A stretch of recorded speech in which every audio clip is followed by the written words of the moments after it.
উত্তর ত্রিপুরা জেলা পরিষদের ৪ নং আসনের প্রার্থী বিশ্বজিৎ ঘোষ প্রতিদিন নিজের নির্বাচনী এলাকায় একাধিক নির্বাচনী প্রচার চালিয়ে যাচ্ছেন। বাড়ি বাড়ি ভোট প্রচার থেকে শুরু করে উঠান সভা, বাজার সভা করছেন।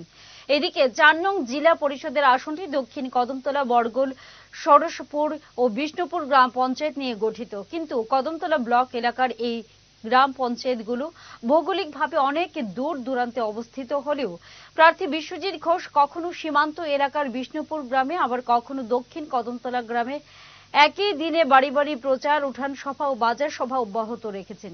প্রার্থী বিশ্বজিৎ ঘোষ ও জেলা সভাপতি কাজল দাস সহ অন্যান্যরা বিজেপি দলের 5 বছরের পঞ্চায়েত শাসনে বহুমুখী উন্নয়নের কথা তুলে ধরেন।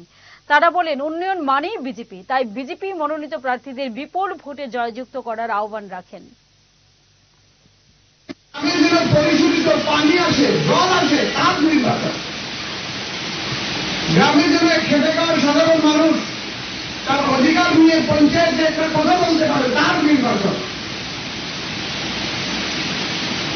গ্রামে বয়স্ক ভাতা আসবে, এই ভাতাগুলি যেন সুনির্দিষ্ট মানুষ পায়, তার নির্বাচন।